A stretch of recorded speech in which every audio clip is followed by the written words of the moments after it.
ካብቶም ናይ ገዛውቲ ኣዋልዩ ዝበዝሐ ግዚኡ ኣብ እምኒ ኮፍ ኢሉ ፀጉሪ እንዳጠቕለለ ዘሕልፉ ንሱ ኸ ይበኣስ ይሰቲ ነታ ገዛውቲ ኣፅቢዋይ ዝደፍሮ ሰብ ይብሉን። ንኣ ዝበለ ሰላሕ ኢሉ ዝኸዶ ወዲ ይኹን ጓል ብዘይገድስ ከም ዓመሉ ምስ ከምኡ ዝኣመሰሉ ሰባት ኣብ እምኒ ኮፍ ኢሉ ከሎም እታ ጓል ገዛውቱ ክዳና ኣፀራርያ ብቅድሚኦም ክትሓልፍ ስለ ዝረአየ ንስከቲ ክብል ብትዕቢት ፀውዖም። ኣስጊላ ኮይና እምበር ኣቐዲማ ሪኣቶ እንተትኸውን ነይራ መንገዳ ምስ ቀየረት ብፍርሓት ካብቲ ደው ዝበለትሉ ግና ከይትንቀሳቐሰት ተራእየትን። ኣተ ከም ገለ ንዓኻ ከይምስ በላ ግዳእ ከይፈትወት ተንቀሳቒሰም ኣብ ቅድሚኡ ደው በለት። እንታ ዴኺ እንዳፀዋዕኹ ተፅቅጢ መን ምዃኑ ዘንጊእኸ ይደኽል ምስ በለም ብፍርሓት ዝኣክል ዘረባ በይን ክመፅእ ስቕዳዕ በለት። ኣብኪ ሓቲሞም ዲ ምስ ድምኺ ናበይ ትኸድ ኣለኸ ምስ በላም ተራእኺ በለት ብትሕት ድምፂ። ንሕጂ ኺዲ ካልእ ግዜ ግና ጥበል ምስ ተባሃልኪ ጠብ ትብሊ ካልእ ዘረባ ከይወስኽ ኣፈኖም ካልእ ክብለኒ ኢላ ተፀቢያ ስለ ዝፀንሐት ብቐሊሉ ምስ ፈንዎም ዝተሓጎስቶ ተሓጓስ ንሳ ጥራያ ትፈልጡ። ካልእ ግዜ ግና ናይ ኣጋጣሚ ኮይኑ ነታ ጓል ገዛውቲ ካልእ ሕቶ ፍቕሪ ዘይተቐበልክኒ ኢሉ ኣብ መንገዲ ምስኣ ክገራጮ ስለ ዝረአየ ኣብ መሬት ሰጢሑ ሒዝዋ ኸይዱ ኣየፍቅረካኒ ኣብ ከምኡታት የለኹን ኢላ ኣቕቢፃቶ እኳ እንተነበረት እንተኾነ ብሓይሊ ኣፍቃሪቱ ክትኮን እዩ ወጠጥ ዝብላ ነይሩ። ፍቕሪ ብሓይሊ ኣይሰርሕን እዩ። ሓደ ሰብ ካብ ብልቡ ኣየፍቅረካኒ ምስ ዝብለካ ክትእላ ጥራሕ ዘለካ ምናልባት ከም ሰብ መጠን ዕድል እንተረኸብካ ክሳብ መወዳእታ ክትፍትን ትኽእል ኢኻ እንተኾነ ዝደለኻዮ ነገር ንምርካብ ብሓይሊ ዘይኮነስ ብትዕግስትን ብጥበብ ኣፍቲኻዩ እምበር እንታይ ክብለክ ፀንሐ ምስ በለ ዋላ እኳ ምስኡ ክትርአ ዘይትደሊ እንተኾነት ካብቲ ዘሸግራ ወዲ ስለ ዘናግፋ ግና ተሓጒሳ ነበረት። ዋላ ሓደ ኣይኮነን የፍቅረኪ ኢሉ ንኣናኸ ኣየፍቅሮኒ ኣይከውኒ እንተበልኩ ድማ ብሓይሊ ኣፍቃሪትኩኒ እንዳበለ ካብ ዝርብሸኒ ብዙሕ ገይሩሎም ወረ መዕተብ መፁኒ ከልኢኒ ዘሎ ምስ በለቱ ኣይከውኒ እንተተባሂሉ ሰላሕ ኢሉ ዘይጠፍእ እሞ ከዓ ንጓል ገዛውትና ክደፍር ነዚ ገዛውቲ ኣይፈለጦን ዘሎ መስለን ንምዃኑ ወዲ ገዛውትና ዲ ምስ በላ ኣይኮነን ምስ በለቱ ድሕሪ ሕጂ በዓለይ ዘፋኖኪ ሕጂ ኺድ ምባል ተፋኒዋ ኸደም እንተኾነ ምስኡ ተርአያ ማለት ካብ ነብሳ ሓሊፋ ንስድራ ክተፀርፍ ከም ዝኾነ ስለ ትፈለጥ ድሌት ኣይኮነን የግዳስ እምቢ ምስትሎም ብድሕሪ እንታይ ከም ዝመፅእ ስለ ትፈለጥ ምስናይ ሕርቃና ናብ ጉዳይ ኣበለት።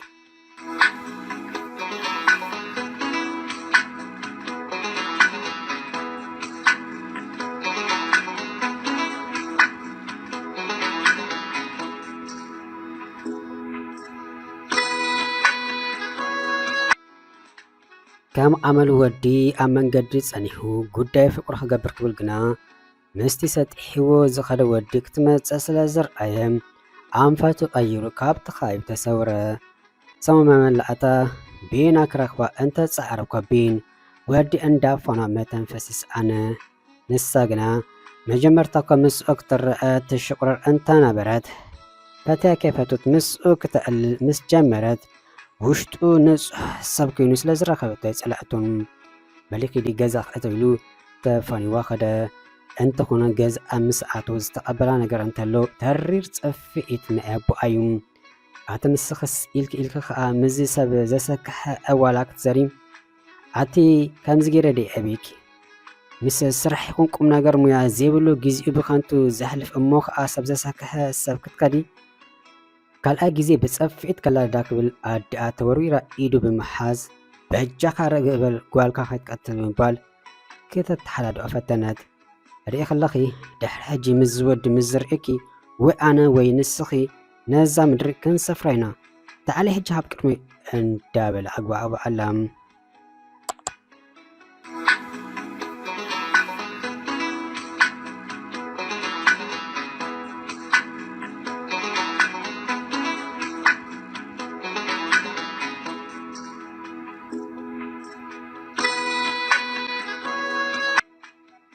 ነፀባሕት ዋላ ከም ምስኡ ክተልዕል ደስ ኢልዋ እንተነበረ ምስ ገዝኣ ሕውከት ክትፈጥር ስለዘይደሊ ሪኣቶ ከም ዘይረኣየት ክትሓልፍ ክትብል ሽማ ብኣውታ ስለ ዝፀውዓ ኣታ ፈጣሪ እንታይ ጌሪከ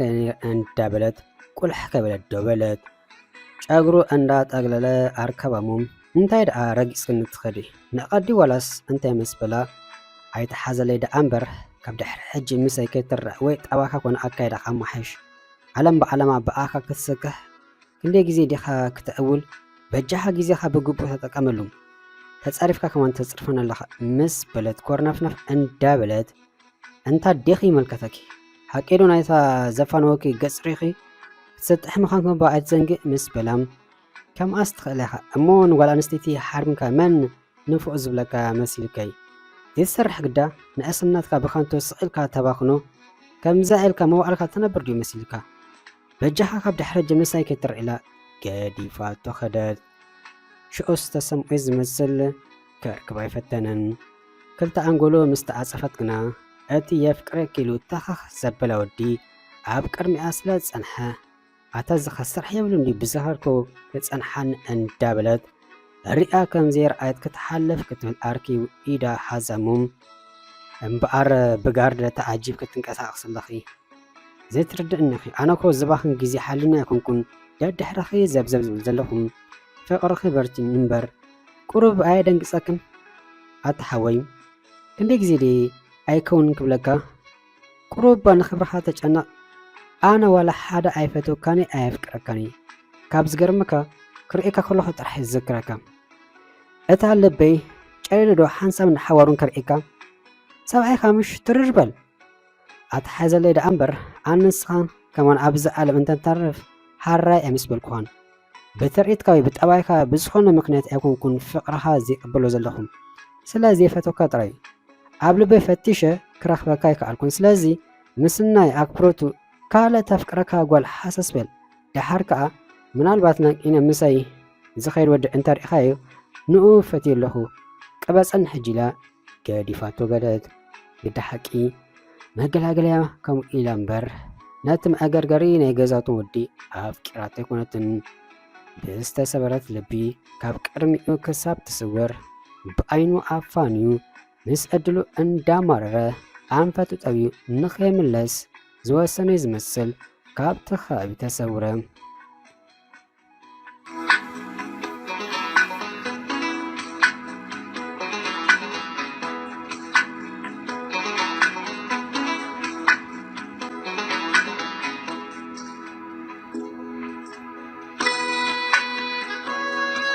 ሃይ ጽብቕቲ ፍጥረት ምስ በላስ ኣሸሞንተን ፍርኣን ናይ ምሸት ብድሕሪኣ መጺት ወዲ ገዛውታ በስምባደ ግልጽ እንዳበለት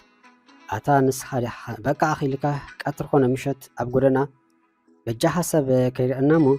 ንገዛ ከይነግረለይ ካብ ጥቓይ ረሓቕ ምስ በለቱም በሊ ካሞ ምስ በልክን ሕልኽ ስለ ዝሓዘኒ ክርሕቐ ከይኮንኩን ከም ትፈልጥዮ ስራሕ ይብለይን ምሽ ዘይሰርሕ ትብልን ነርኪ ሕጂ ግርም ዝስራሕ ረኺቡ ኣለኹ ክትወፅን ክትኣቱን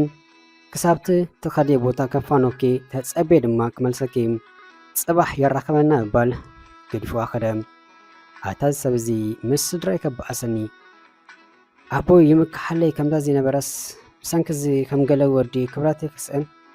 ኣታ ስድራ የብሉ እንዲ ምዃን ምስክኒቲ ኣዲኡ ተኸኻ ኣቢልዋ እንድዩ ዘይሰምዕ እምነ ኸማን ካብ ዘይሓሽ እንዳበለት ገዛ ኣድዓተወት ንጸባሒቱ ከምቲ ዝበሎ ጎኒ ጎና ኸይድ ወጠጥ በለም በጃኻ ርሓቐለይ እንተበለቶካ ኣበይ ክገድፋ እንዳኣለለ ኣብቲ ትዘልዮ ቦታ ኣብፂሒዋ እንዳኣለለ መለሰም በቃ ናይ መዓልቶ ስራሕ ገበሮ ዋላ እኳ ዕላሉ ገለ ትናፍቕ እንተጀመረት ኣብ ገዛእ ግና ቀሳነት ኣይረኸበትን ተኺሉ ወረ ኣብ እዝኒ ኣቦኣ ስለ ዝበፅሕ ወግሐ ፀብሐ ቆይቕ ኾነም ሰላማዊት ዝነበረት ቤቶሙን ሰላማ ረሓቐ ጓል ኣመንጎኡን ኣመንጎ ስድርኣ ተቐርቂራት ትገብሮ ጠፊእዋ ተጨነቐት ወዲ ፈጺሙ ሰመ ጥራሕ ዘይኮነስ ንሳውን ከይተረድኣ ኣብ ጎና ክሕሎ ክትበሕግ ጀሚርያ ኣቲ ቆልዓ ኣነስ ከምዚ ክትኾኒ ኣዕብየኪ ኣቲ ካብ እግዝስባ ወለዲ ኺናም ዘይትሰምዕና ንዛረበኮ ዘለና መጀመርታ ንስለ ጥቕምኺ ረባሓኺ እዩ መጻኢኺ ኣጸልሚቱ እንተገደፈኪ መን እዩ ዝሕሰን ንሕና ዋላ ንስኺ ክቐጽል ድማ እዚ እንዳ ክቡራትን ሕፉራት ገዛይ ምውዓልና ኣብ ዝተቐሚጥና ብኸፉ ዓይኒ ዝርአየና የለን ብሰንኪ ግና ክንዋረድ ኣይኮናን ነዚ እንታይ ርኢኽለ ኢኺ ኣይሰርሕ ኣይመሓር ይሰቲ ይበኣስ ይኣገርግር ኩላ ገዛውቲ ትረግሞ ሰብሲ መርገም ጎቲት ክለይ ገዛይ ትመጽእ ኣተ ክንደይ ተሓምቂ ገና ኮፍ ከበለት እያ ከምታ ኣብ ደገ ዝኣተወታ ኣምሪሩ ዝዛረብ ዘሎ ነቡኣ ብጣዕሚ ስለተኽብሮ ክትምልሰሉ ድላይ ኣይኮነን ኮይኑ ዝበለ እንተበለ ካብ ስቕላ ምስማዕ ሓሊፋ ብጭቕ ክትብል ኣይትስምዖን እያ በለይ ኣኽላ በለት ኣዲኣ ጓል ኣኽላ ፀይዋ ከም ዘሎ ስለ ዘስተባሃለት የኣኽላ ኣይኮነን እማኣድያ ነጥቕመ የዛረብ ዘለኹ ጽባሕ ንጎ ከብዳ መሊኡ ገፈፍ ገፈፍ እንዳበለት ምስ መጻተኪ ዋይ ዋይ ምባል ትርጉም የብሉን ትምዕድያ እንትኾንክ እማኣድያ በላ ንስኒ ሕርቃኑ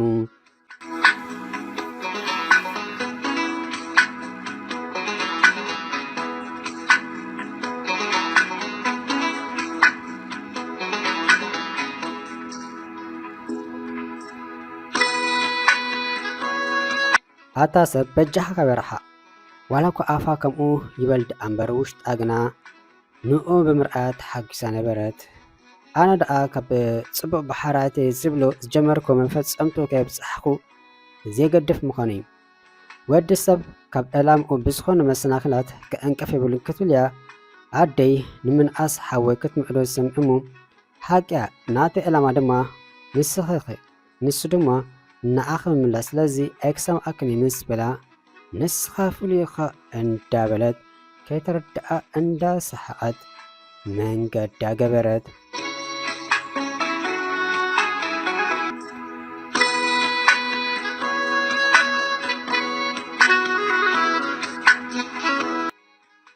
ደገ ምስ ወፀት ምስኡ ተራኺባት ትስሓት ተፃወት ትሕጉስ ገዛ ምስ ኣቶት ኣቦኣ ክቋየቕ ኣብ መወዳእቱ ብምልማድ ነቲ ነታ ገዛውቲ ዘሰክሕ ሰብ ኣፍቀረቱም ክትሕጎስ ድያ ክትሓዝ ግና ትፈልጦ የብላን ምስኡ ብፍቕሪ ዜራ ማለት ምስ ኣቦኣ ምብታኽ ምዃኑ ትፈልጥ እያ ምእንቲ ርስኡ ኣቦኣ ዋላ እኳ ጥዑም ሰብ እንትኾነ ግና ሓያል እዩ ክሳብ ሕጂ ከማን ብመኣዳ ዝሓልፎ ዘሎ ኣዝዩ ስለ ዝፈትዎ እምበር ሓኒቑ ፈረጥ መበላ ነይሩ ግና ዋላ ደኣ ንሳ ተፍቅሮ ደኣ እምበር ንሱ ከም ዘፍቅራ ትፈልጦ የብላን ብዛዕባ ፍቕሮም ብጌጋ ክዛረብ ሰሚዓቶ ኣይትፈልጥን እያ ዘስተባሓለትሉ ነገር እንተሎ ከማን ንቐድሚኡ ከም ዝኾነ ጥራዩ ሂወታ ሕውስብስ በለ ኣብ ሓደ ሕሞት ናይ ሓጎስን ሓዘን ስምዒት ኣንጸባረቐ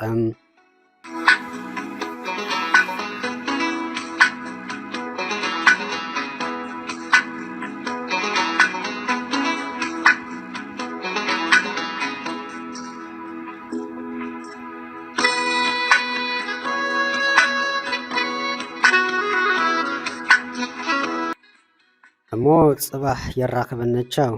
ኣቦይ ኣቦይ ክትብል ኣቦኸ ከይርኤኪ ምስ በላም ሃራይ ምኻድ ስኸይዲ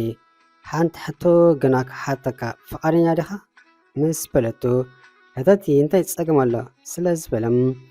ብዛዕባ ፍቕሪ ክትዛረብ ሰምዒ ከይፈለጥን ንምዃኑ ኣፍቂርካ ትፈልጥ ዶ ምስ በለቱም ሕቶ ኢልክ ድኸ ተሓትኒ ዘለኺ እንታይ ማለት ኸ ፍቕሪ ኣፍቂረ ኣይፍለጥን ፍቕሪ ክሕዘኒ ኸማን ኣይደልን ምስ በላ ክላ ንስኻ ስኢልካ ኢኻ እንዳበለት ቻው ከበለቶ ጸርጸር እንዳበለት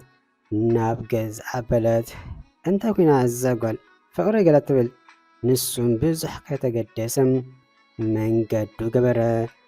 ኣሕመድ ቀሲኣ ኮይና ተንጸርጽር ነበረት እንታይ ዝኣበስ ፍቕርኻ ይብለኒ ኣታ ምስ ምንታይ ዓይነት ሰብ ፀሚደ ዘለኹ ዋላ ማእገርገር ፍቕሪ ዘይርድኦ ዘይሰርሕ ዘይመሓር ኣታ እቲ ሓደ ሰሓቂ እዩ ኣቦ እዚ ሰብ ኣጸሊሉ ዘርሞ ከትርፈኒ ይክደን እዩ ዘብል ኣታ ምስጠናይቲ ንፍቕሪ ዝሓተኒ ዝነበረ ሰብ ዶ ይኾን ምስኪናይ ነዚ ተፍቅሮ ሰብ ደልዩ ኮለል ክብል ንዘይሰልጦ ጊዜኡ ኣጥፍኡ ኣታ ረጊሙኒ ዶኾን እንታይ ደኣ እሞ ክብል ሓደ ጽቡቕ ነገር ከስኣኖ ኩሉ ከክፍኡ ኣኻኺቡ ሂቦ ኣታ ዕድለይ ድዩ ዋላስ ዕድል እዩ ፈጣሪ በጃኻ ልቡ ክፈቶ እንዳበለት ምስ ፈጣሪኣ ክትዛረብ ጀመረት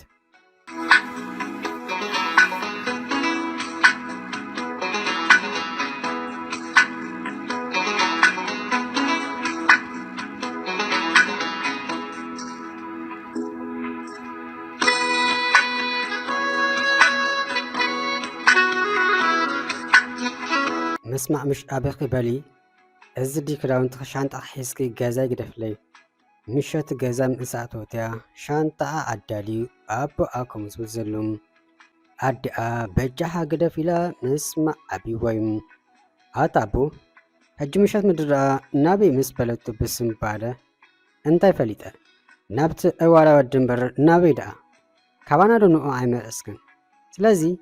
كي دنابو كابده حجي قوالا يكونكن تاما ايركي زي السم انت خونك دا انت خقبرك مسبلام أتابو بجاها مسبلتو أبا يتبلني كاما خاينت قوالي بلي هجي أبكا لأكتواز أحنا غازا يقدفلي ويدما كابده حجي بقيقا مزودي أيكر عني بلي كابزو بس أغنى زخون أي سمعكني مسبلام أتابو زي بقالو ندقالو أمان قدي زأكتر نزل الزول سربا كيترد مس أملوقت قز أنت زي تحيو أنت يمسيليو زأكتكي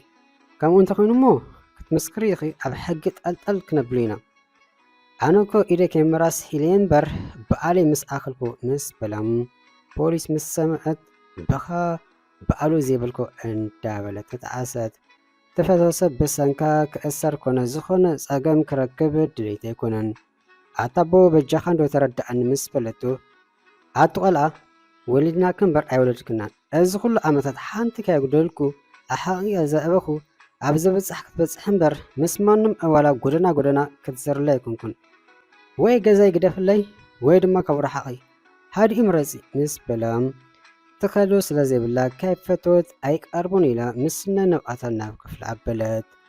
أبكفلات آسيا ونشاج إلى مبكا قصالت كي تردأ فقرت أبوغيرو سرح الليم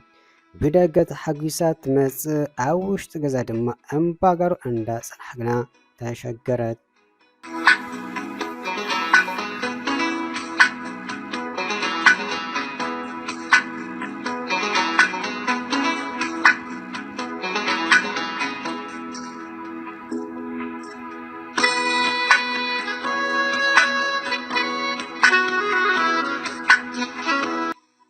أنت ناتي متخخ ودي كي تركب لا زحامت كنس حمل بال نخلت معالت مولو دقة كي رأيت جازات عصبت أب أدما بأمت أنت رقاق أنت خنام أب سالسيتي معالتي جاز أسل زير أي ودينا في معاص أجاز أمس قحم أب كان شلو كينو صحين دمقج حمو كلاس إسلاس أنحا بقالو معاصو مسكفتو كمزا شيطان زرعي السبيو سلسة جيزي كي تردقو زمعاتبه قد حقي كلتين سنبيدوم أتام أقرقري أنت هتقبر دقا معاصو غزاي كحوحي كمس بلو بناي حرق منفس يقريتا غزا تغيغلخو زرباكي وسقه أنفتو تقوي كابت معاصو دقا تعاليم أنت أكبل ينبر كالس أنت زخون يرسبا زقد شاكونن أبو أغنى يسقرقر نبرا قولي دقا حمق اندا راخي وازلا أنت يخز مسل تكال ترئيتو كدانو حفا بيلو زيك ألس منزا لول تمثل قولي حقبقب هزي فز يمخون زي ولو نقاري قلتيف كاسقاي دلا حمم مرآيو كامزيل كامو أيكن برنيو بسهن كازي جلفاف نزا مجحتو قالي كسن اندابلا نعف قالو مخاد نعل كي دخل نازي جلفاف ودي حجسكا حلوف حلفو معاصوي جازاي كحكا مس بلام ولو كم أنتي كبرت أبوك بالجازات عازي أنت تنحد بز أبو مسمعت جنا لبانت إراك توز قرب ترفم مئن ترسون محير نفق اعتزل أمو أنت الكيو مس بلدو كي تردأ عاتو قلعة أنت كلو تسبين لغي مس بلام أبو ويود أسل زخبرك ينبر أنس مزي ود بكا فقري حزن له زقبرك قبرن مس بلدو بزيل بحيل فقري الدفاف إيوا أنت إلو حالواتو سحتو زرقح بلا كلا أنت مقاتيو اندابلت أتابو أوي أدعت دا اندابلت بأوتا مستد حيث أدى أبسم بعد حرق مسبلتا أوي أتنتيكوينو اندابلت نسان بوغنم سب أقلا خيكون بفرحات حانساب نلبو حانساب غزو عند حزو خلقنا ተበራበረ እሞ ንጓሉ ምስርዓይ ዝበለቱ ስለዝተዘክሮም ስምዕነ እንዶ ንስኺ የፍቅሪ ድኺልክኒ ምስ በላም ኣታቦ በጃኻ ተረጋጋእ ምስ በለቱ ኣይረጋጋእናቲ ሕጅስ ከዓ ኣብ ቅድመይ ክድርግሕዮ ኣቲ ማዕረ ክንድኡ ዲና ተናዓቕና ደሓንበል ክንርአና እንዳበለ ተሲኡ ካብ ተኽፍል ወፅም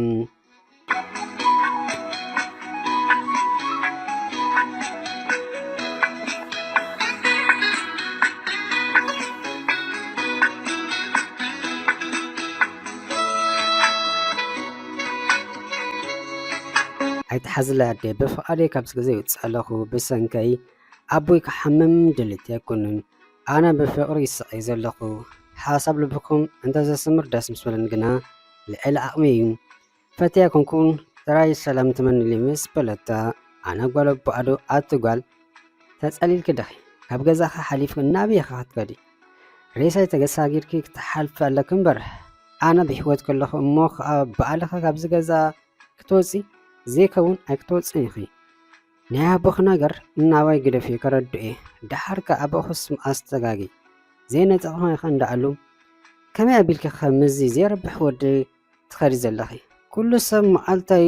ክረግሞ ከም ዝውዕል እንዳፈለጥክስ እሞ ከዓ ነዚ ገዛ ክብረት እንዳፈለጥኪ በጃኺ ዘጓለይ ሓፂራይ ትሕሰቢ ኣርሒ ክትጠምቲ ፍቅሪ ሓላፋ እዩ እዚ ሰብ ክርምሰክ እንተዚኮኑ ዘይጠቕመክ ይብሉን ሕጂ ሻንጣኺ ምለሲ ኣይ ኢልኪ ምስ ትኸዲ ግና ክትቀብርኒ ጥራሕ ክትመፅእ ማለት እዩ ምስ በለተ ኦፋይ እንዳበለት ጸርጸር ሓዊሳ ናብ ክፍሊ ኣተወት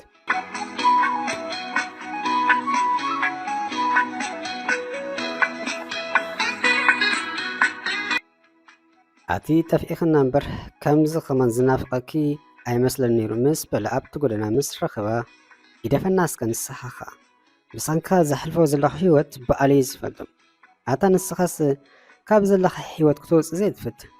ግዳንካ ጨጉርኻ ኣካይዳኻ ዘይተመቕራሪ ገዛውቲ ኣኺሎ ብኣኻ ጥራይ ክትዛረብ በጃኻ መንእሰይ ጭኖ ዝዓወልካዮ ዘይኣኽለካ መውዓልካ ከሚልካ ክትነብር መሳቱ ከዓ ኣይቕኖኻ እንዲ ሰብኩን ሰብ ትፈልጥ ዲኻ ሰብኩን ዕላማ ዘለዎ ሰብ ኣብ ቅድሚኡ ፅቡቕ መፅአይ ዝረአ ሰብኩን ክሓተካ እንታይ ናይ መፅአይ መደባትካ ንምዃኑ ምስ በለቶም ሎምስ ገለ ኮን ከለኹ ኣነ ደኣ እንታይ መደብ ክህልዎን ንቅድሚ ጥራይ ዝኸይድ ዘለኹ ምስ በላም በቃ ብሓሰሰ ለባም እንተኾነ ኢልካ ኢኻ ትጓዓዝ ዘለኻ ሕልሚ ረኣይ ሓለኻ በጃኻ ንምባርካ ዘይተርፈ ገለ ክትጭብጥ ተበርክት ፀዓር ሓርካ ሓዳር ምስ ገበርካ ንደቅኻ እንታይ ኢኻ ክተብልኦም ክተስትዮም ክትከድኖም ቁሩብ ብኸመይ ኢኻ ክተምሕሮም ኣቲ ሎምስ ምስትእናኺ የለኽን ግደፍና እስከ ካልእና ንዕልል ግዳ ናፊቕ ከለኹ ምስ በላ እንታይ ሞ እንተናፈቅካኒ ናፍቆትካ ጠባይ ድዩ ክኸውንን ፍቕሪ ዋላስ እንጀራ መግቢ ኣነ መሰንክኻ ምስ ስድራይ ከቢድ ውግእ ይሕልፍ ኣለኹ ንስኻ ድማ ሓቅኻ በጃኻ ተለወጥ ሰብ ጭኖ ናይ ሰብ ስምዒት ድማ ይሓሉካ ምስ በለቱም ኣነ ዶ ሓቀይ ክትሰፍያ ደሊ ክለኺ ምስ በላም ኣብ ከማ ደኣ መን ክቅድመካ ሞያኻ እንድዩ ክሳብ ክንደይ ኢኻ ናፊካን ዘለኻ ምስ በለቱ ሕጂ ዝብላዕ ዘረባ ምፂኽ በዛ ዓይነት ክትወፂ ብኸመይ ሞ ክገልፀልኪ ብሕይወተይ ንመጀመርታ ግዜ ንኣኺ ናፍቕ ኣለኹ ገለ ደኣ ጌርከለካ ይትኩን ምስ በላ ንስኻ እምበር ንኣይ ምስክነይቲ ፍጥረት ገለ ጌርካለይ እምበር ብዝኾነ እዚ እውን ሓደ ለጡ እዩ ግዳ ገድፈካ ገሊኦም ርኢምና ከዓ ክሕሱ ቸው ኢላቱ ኸደት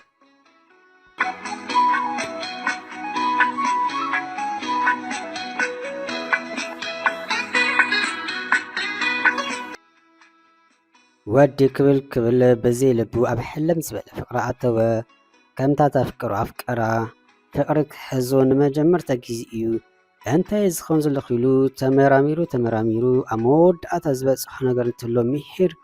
ከም ዘፍቅራዩ እቲ ኩሉ ድፍረቱ ኣብ ሸዓ በፂሑስ የፍቅረኬ ክብሎ ኣይከኣለን ካብ ሓደን ብዙሕ ግዜ የፍቅረኬ ትብል ቃል ከውፅእ እውን ነክፈረግ ኢሉ ይግናቤን ጠባይ ክቀየረ ዘስተባሃለት ጓል ከም ዘፍቅር ኣይሰሓተቶን እንተኮነ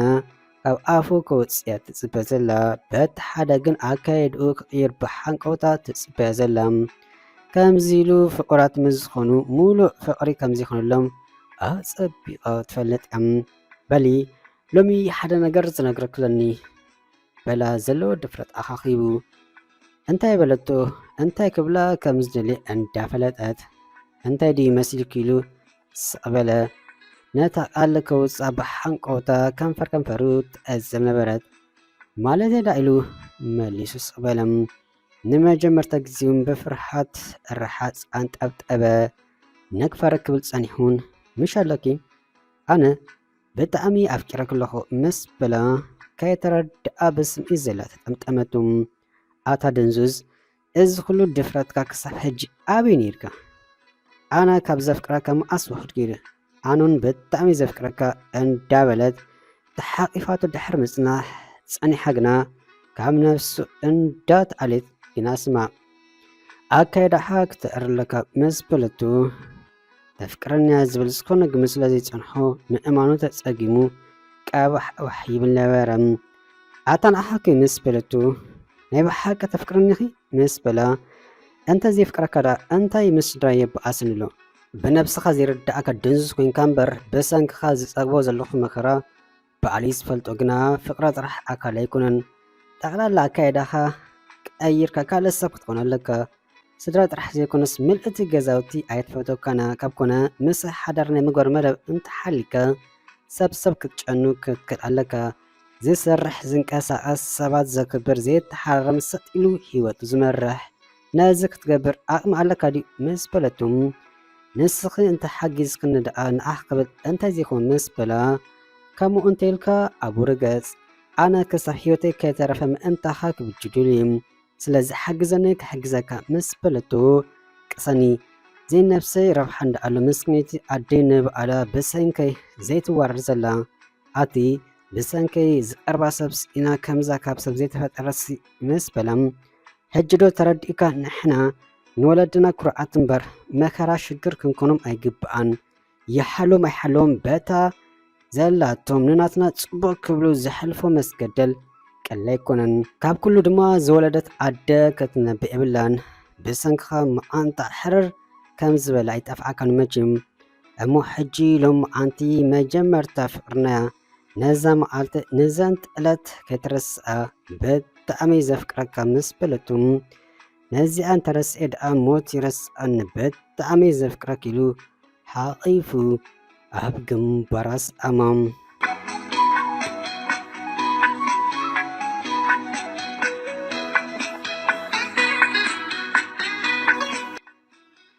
በልት ዘጎለይ እንቋዕ ብድሕር መጻኺ ጥቕም ብስራት ሒዘልክለኹ በላ ኣቦኣ ገና እግሪ ኣብቲ ገዛ ምስ ረገጸም ብስራትካ የተዓማቦ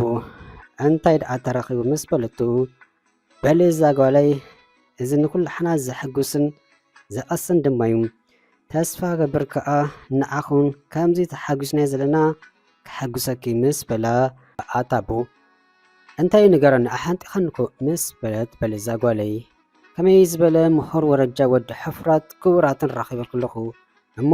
ክትምርኣይኺ ምስ በላ እዋ ኣቦ ናይ ብልባኻ ዲኻ ምስ በለት ብስምባደ ዘሐጉስ ምሽ ከማርሖ ከይኸርና ወድቲ ኣርከዩ መቼም ተስሕቲ የመስልን ኣታቦ እንታይ ኢኻ ትብል ዘለኻ እቲ ራብኣይ ኣንጎሎ ካብ ገዛና ዘሎ ኣርክኻ ምስ በለት እወ ዘጎለይ ምእንቲ ርእሱ ወዱ ናይ መርኣ መደብ ጸኒሕዎ ንኣርከይ ነዚ ሓሳብ ምስ ኣካፈልኩም ክሳማዕ ግዜ ኣይወሰደን ፍቓድ ወዱ ሓቲቱ ድማ ወዱን ስለዝተሰማምዐን ጥቕም ብስራት ሒዘልኪ መፅእ ዘለኹ ምስ በላ ኣታቦ ንኣይ ደኣ መርድእ እንዲ እንዳበለት ብውሽጣ እሞ ኣቦ መሳይ ከይተማኸርካ ድሓ ውድእ ተብሎ ኣነ ንዘይፍቅሮ ሰብ ክምርኦ ድሌት ኣይኮነን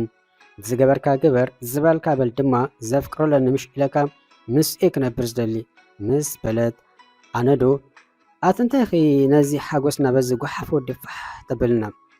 ካብ ምዚ ክትከዲ ዝርኤክ ሞቴ ይመርፅ ከመይ ዝበለ ወዲ ተረኺቡ ምዚ እዋላ ጀልፋፍ ኣቲ ማዕረክ እንድኡ ድዩ ልብኺ ኣውርዩ ዘሎ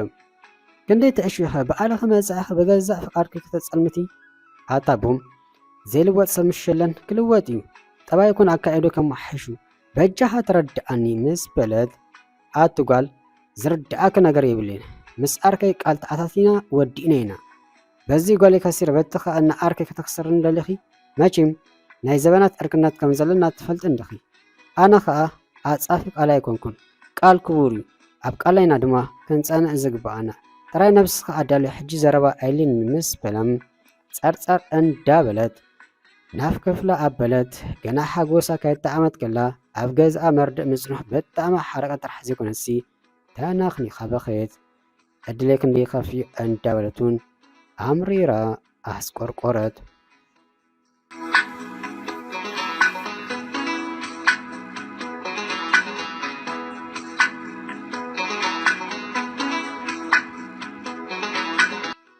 ዋው ጽቡቕ ለውጢ ከምዘይ ዝበልኳ ሕጂ ሕጊስካና ክዳንካ ጽፉፍ ኣቀማቕማኻ ኸማን ከምኡ ሽጋራ መስተን ቀስ እንዳበልካ ጠቕሊልካ ከም ትገደፍ ተስፋ ኣለኒ። ባርሚዕታ ገዲፍካ ድማ ካፈ ተኣቱ ከም ዘለኻ ወርኻ በፂሕኒ ብጣዕሚ ኢኻ ተፍቅረኒ ማለት ኮይኑ ማዕረክ እንደዚ መስዋዕት ትኸፍል ተለኻ ደኣ ምስ በለቶ ናይ ኣቦኣ ነገር ከይነገረት ኣብ ሰሙን እዮም ዝራኸቡ ዘሎ ናብ እንዳሓትና ጌሻ ስለ ዝቐነየት ዘረባኺ ኣብ ኣእምሮይ ኣትዩ ረቢሽኒ ገለ ኣንዚን ነይሩ በጃኺ ምእንታ ኸዚኾነስ ምእንቲ ነብሰይ ዝቃለ ዘለኹ ከምቲ ዝበልክዮ ኣብዚ ዓለም ገለ ከበርክታለኒ ኣብ ቅድመይ ገለ ዕላማ ሰርኤ ንኡነ ምርካብ ክቃለስ ኣለኒ ንነብሰይ ኩርዓት ኮይኑ ንስድራይ ከባቢኡን ኩርዓት ክኾን ኣለኒ ንእስነት ይኣክል ብዓብዪ ድማ ንኣኺ ክኸስረኪ ኣይደልን ብጣዕሚ ዘፍቅረኪ ስለቲ ኣብ ልዕለይ እምነት ኣሕዲድኪ ዝቐረብክኒ ድማ ብልቤ ዘመስግነኪ ምስ በላም ንብኣት ስለ ዝሰኣራ ኣብ ቅድሚኡ ጫጭ በለት። ጫጭ መበሊኣ ለውጡ ጥራሕ ዘይኮነስ ዝምርኣኪ ኣማጺል ከለኹ ዝብል ዘረባ ኣቦኣን እዩ። እንታይ ደኣ ኣይዳሕና እንዲና ምስ በላ ዳሕና ዝዛይደ ናፊቓካ ስለ ዝነበርኩ ጥራይ እንዳበለት መእውርቱ ሰኣመቱ።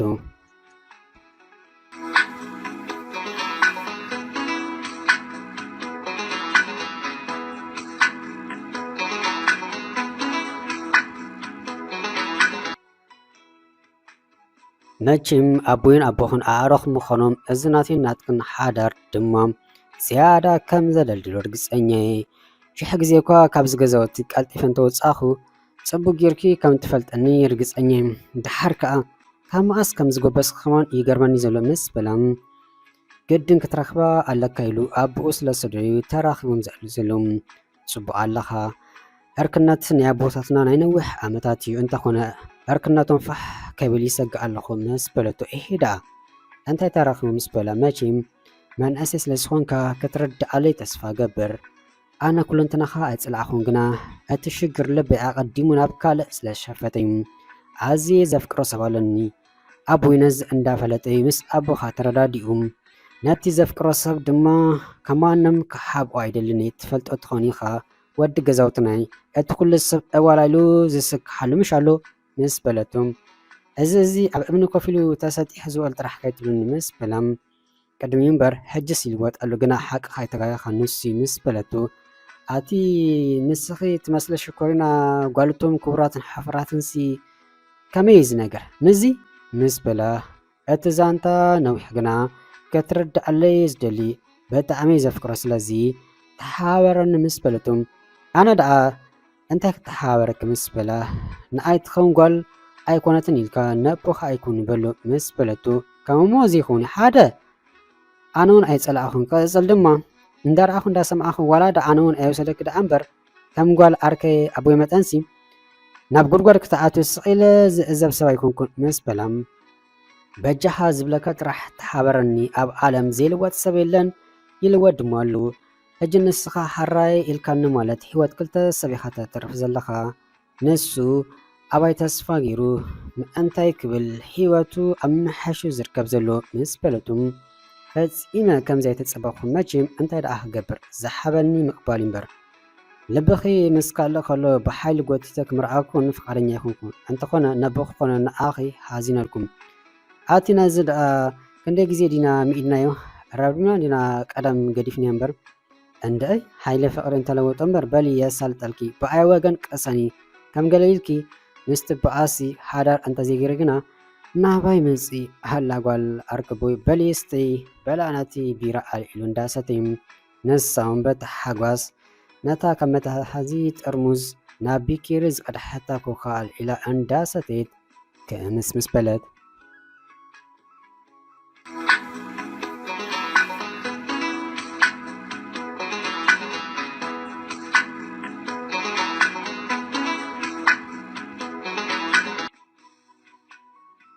أبو بلدس يبلك كمرأة فقدني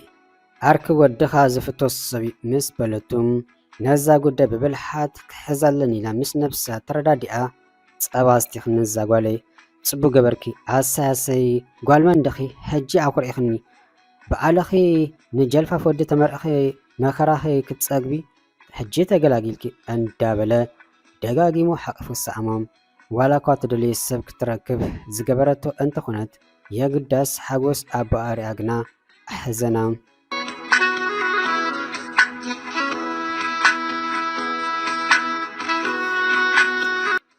دحر سالستي أبو أندان سرسرة نبغز عمس عدن قال انت دعك بلين بحان ساحاتيتن قدفان سقيلو بحرك أنت نفيهو نخربابي حموشتا دعاق زخون سقيلو دحر مسنا نزام تشوتي قاليسي أيدليان يكبل حدا سبسب عاشي مس بلم كمتا استسمى معنا إلولو مالتي أن دولة قلو بحاقوس أخمس مسات أنت يخدول زلخا مس بلد تسبيتو قدام أتنتا يزب حلالو موكي داقمالكي أتي ود أركي مسات خيد قولا يكونتن مسنا أخبروتو نخالخم حوايلو يبلكي أنت يسمى إيزي قرب مس بلم دحان مويت حرا أبزي حمام كاكايت بزح أنا زبلو فتاريخي زولو مس بلتو أتنسو دعنسو ندقناسي كامزي كفادينا أيتتصبخون مس بلم دحان يتحرق مدرار دمو كقرب مس بلتم إذن دا سمعها كميلكا كدرر اندابل أنس أرسرم قولوغنا بتأمي تحقوس نبرد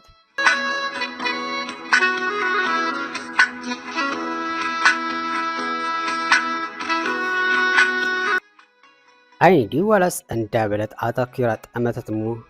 هذا ترئيو دلخي مس بلتا نمن يزرئيو نتأوالا ودت بلومبر كالدا نمن مس بلتا نينا يخمس بلتا أديام أتدا تعارق الله مثلا نازي أبكرمنا زلو نازا أباي سيبيتي زحق زلو دمر مس بلتا أتاني نايو حق ليو زحق زلو كسر أدعا دليو خيكون مس بلت أدي أب أغرموت اندات أزبت أتدا عند حق زاس كسر قاتولي مس بلتام يمن لعلو بالي اندابلا بتقو مس حالفات قيلة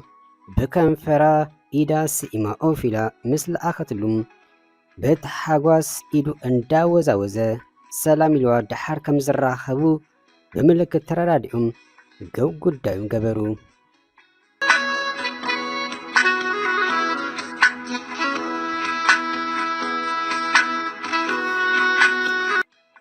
أبيت لوتي تقصنا لها سرحقا جميركا مس بلتو أبقا فتقوات إيرو مس ترخبو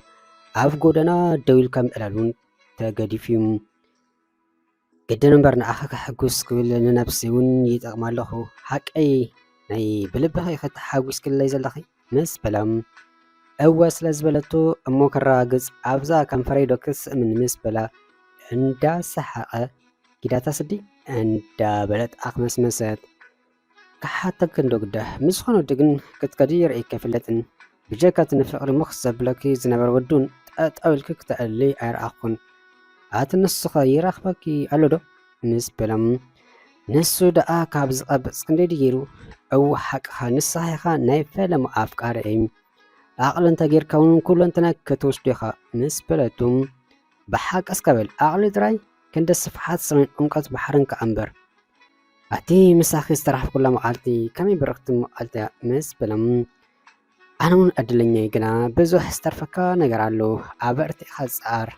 مستا كم سبك حدا كلتا كتستي جميل كلها أزيز بقولتين نازع شجران كأس أن دابلكا تقدف لها أزون زحجوسي أنت هنا شنكا مرسل سنحب قليلك حدث لزي خيل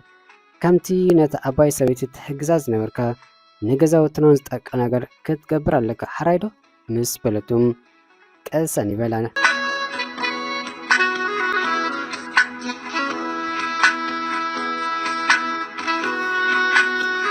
أبو آمك إنو قونت تسرقيا عاشقو نبت حادا كساقر قبل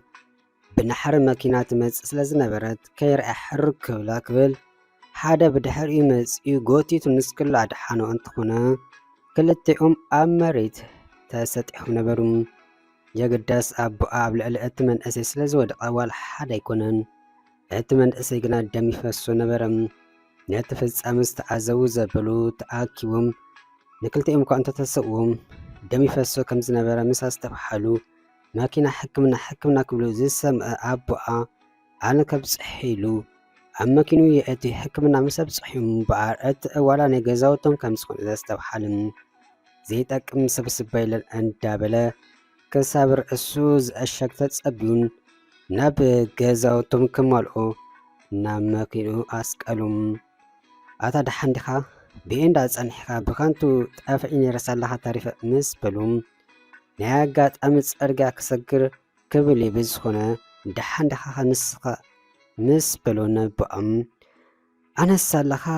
ደሓኒ ዋላ ሓደ ኣይኮንኩን ምእዋልካ ገዲፍካዮ ዶ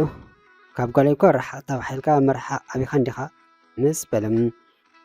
ሕጂ ደኣ ክንደይ ግዜ ነብስና ክነዕሸዋ ክንነብር ኩሉ ነገር ኣማዕራሪ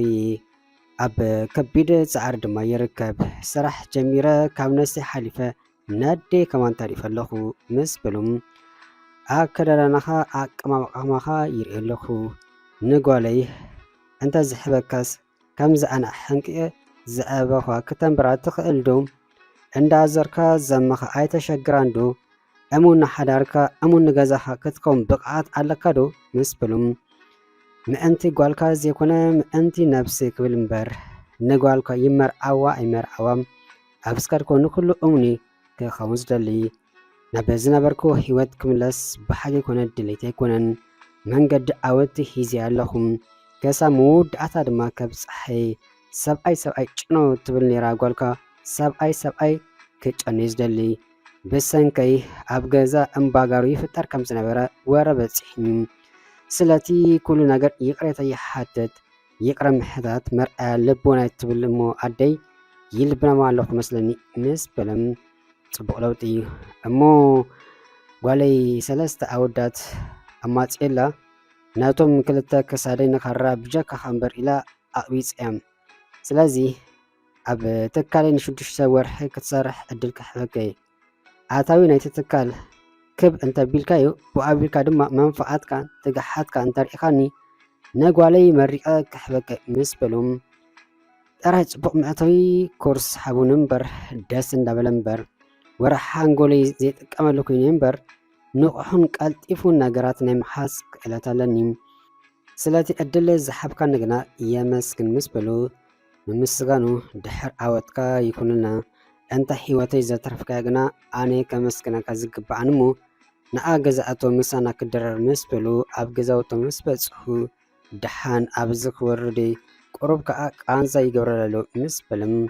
ድሓን ሓራይ ዳሓይካ ክገብር ኢሉ ኣፋኖ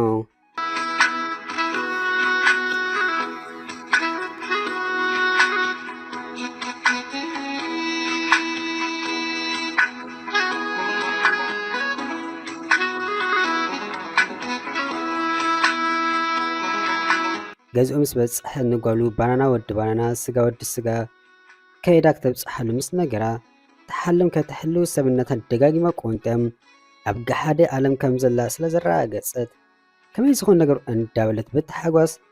ናብቲ እንዳ ኣፍቃሪኣ ገዝኣ ዝተባሕለቱ ነገር ሒዛ ምስ ከደት ዋላ እኳ ኣብ ርእሱ ዝተጠቕለለ ፃዕዳ ሪኣ ኣቦኣ ዝሓረሞ መሲልዋ እንተሰንበደት ኩሉ ዘጋጠመ ነገር ምስ ይዕልላ ብጣዕሚ ተገረመት ብውሽጣውን እንኳዕ ደኣ ኣቕለሎ እምበር ንፅቡቕ ነዩ በለት ኣህዲኡውን ኣብዚ በፂሕ ብደው ክትከዲ ፅቡቕ ኣይኮነ ኢላ ወጠጥ ስለ ዝበለታ ኮፍ ክትብል ተገደደት ርኢ ክለኸ ዛጓለይ ወደይ ኩሉ ኣልኒ ምሳኺ ካብ ዝላለ ንድሓሩን ኩሉ እንትንኡ ተቐይሩ ካብ ጭንቀት ገላጊሉኒ ብሰንኩ ዝሓለፍክዎ መከራን ስቃይ ባዕለይ ዝፈልጦ ግና ንውሉድካ እሞ ንመን ኢኻ ኣሕሊፍካ ክትህብ ናይ ውሽጠይ ኣብ ውሽጠ ገይረ ይቅንዘ ነይረም ብሰንኩ ምስ ደቂ ገዛውትና ዓይንን ሓመድን ኮይና ነርና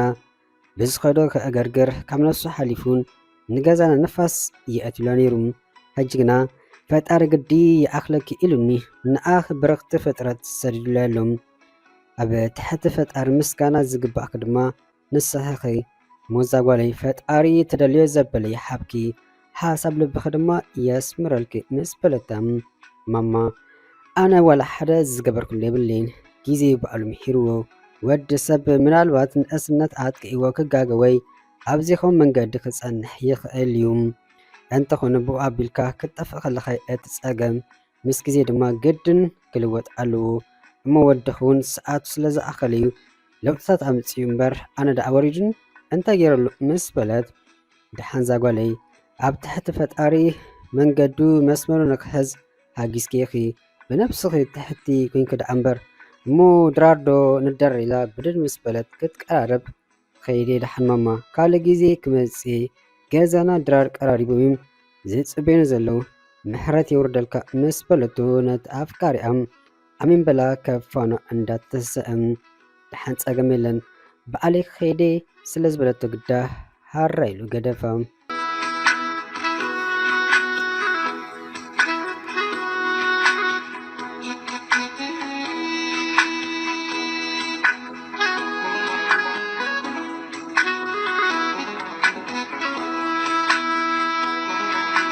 ጊዜ እንዳተተከአ ኣዋርሕ ምስ ሓለፈ ድሕሪ 6 ወርሒ እውን ኣቦኣ ብቓሉ መሰረት ነቲ እዋላ ወዲ ስለ ዝኣመነሉ ንዝተዋሕቦ ተልእኾን ብግቡእ ስለ ዝፈፀመ ብተሓጓስ ንጓሉ ክምርኣ ፈቐደሉ። ጥራሕ ዘይኮነ ብኣዝዩ ዝማዕረገ ድሙቕ ኣገባብ ከም ዝምርዓው ገበረ። ሂወት ሓፃርያ ኣብ ተርእሲ ሓፃር ምዃና ግን ኣብዛ ምድሪ ዘምፅኣካ ዕላማ ክትፈለጥ ክትክእል ኣለካ። ጌጋ መናበርቲ ደቂ ሰባት እዩ ንእስነቱን ከጥቃዓካ ይኽእል እዩ ግና ንሱ ተተሓላሊፉ ክሕዘካ የብሉን። ካብ ሕልፍ ተመክሮኻ እንዳተማሃርካ ዘተኣራረ እንዳተኣራረኻ ዝግደፍ እንዳገደፍካ ምውድኣትኡ ንሂወትካ ናብ ዘፀብቕ መንገዲ ክትስጉም ኣለካ። ነብስኻ እውን ከምዘይትረብሕ ሰብ ጌርካ ክትቆፅራ የብልካን። ኣብ ዓለም ምሽ ፍጡር ወዲ ሰብ ዝኣክል ነታ ዝደረበኻያ መልጎም ከማን ሓደ መዓልቲ ተመሊስካ ተገዲስካ كدلاخ خابكونم تربحن تطقمن نز عالم تقدس سمخان كامين كتصفى هاي قرصكا نسلت صباقي مصاخا ابرتها صارم بر تصفى قرصكا مملسكا ابس المات هيوت كمنبر تقطب بتصفى استغو ازن ابرتيز صار دما مودات صاما كم زركب ولا حدا زت اراتر ነገር የለን።